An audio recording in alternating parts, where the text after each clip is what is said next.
I'm free as a motherfucker. Mmm.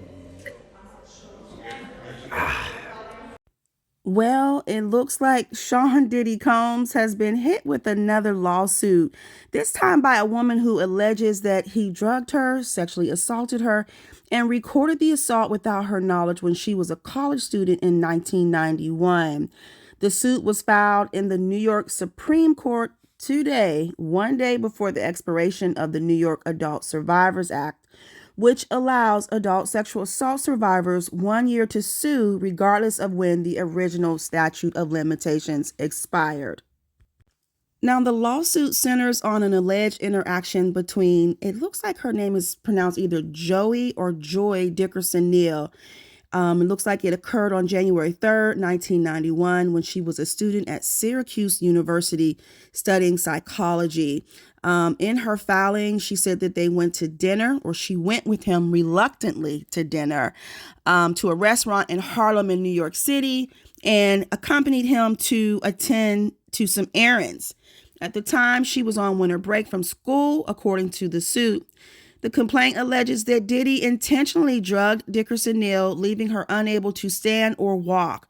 The suit also said that she left her drink unattended with him at the restaurant, and afterward, under alleged pressure from Diddy, she took a hit of a blunt.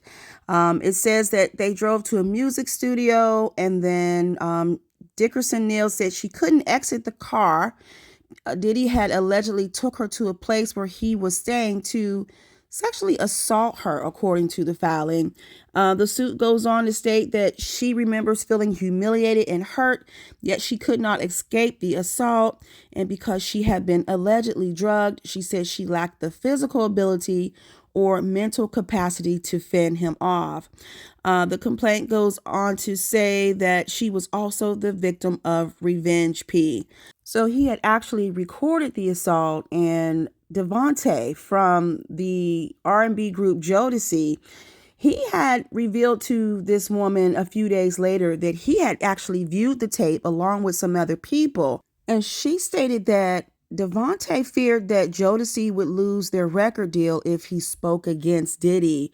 NBC News said they've reached out to a representative for Devontae for a comment, but they have not heard back from him.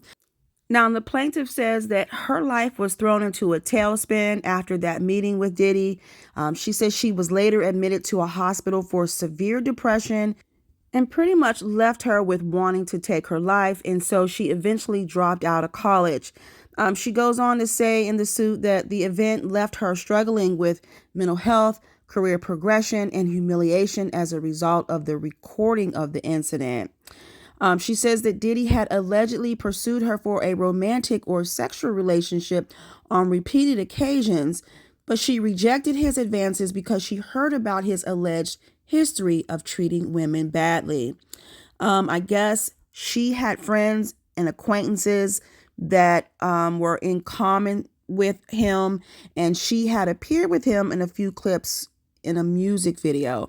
She says she didn't go to a hospital or initially report the assault to police because she was confused, in pain, and felt ashamed.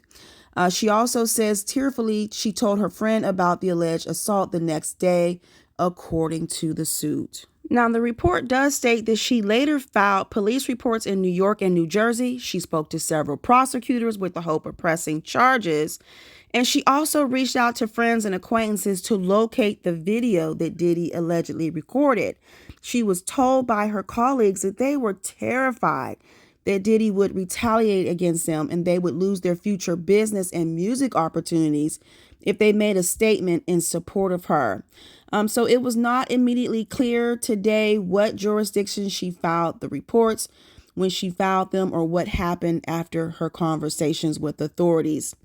The New York City Police Department would not confirm if it received a report from this plaintiff, but they said they take these type of assault cases and forced intercourse case is extremely serious, and they urged anybody who has been a victim to file a police report so we can perform a comprehensive investigation and offer support and services to survivors. The plaintiff went on to work in the music industry. While working at a party, she ran into Diddy, who allegedly backed her into a corner and inappropriately confronted her. Now, it's not clear in the suit that was filed how long after the alleged assault the party took place, but Diddy allegedly got on his knees during that interaction and insisted he did not do what she was saying. That's according to the lawsuit. The plaintiff ultimately left the music industry. She moved to California, citing that Diddy's rise in success was too painful to witness.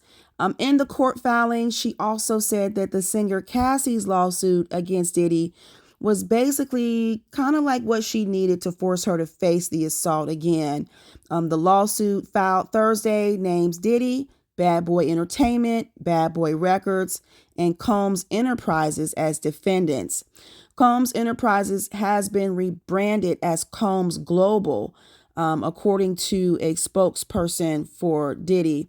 So the plaintiff is seeking compensatory damages for mental and emotional injury, distress, pain, and suffering and injury. Her attorney, Michelle Kiola, said that everyone deserves to be heard and Diddy should not be immune from liability because of his wealth and public stature. Another attorney added, "Our client has not been able to escape the continuing impact of the harm Combs caused her many years ago. Through the Adult Survivors Act, she can avail herself to the courts to finally seek justice."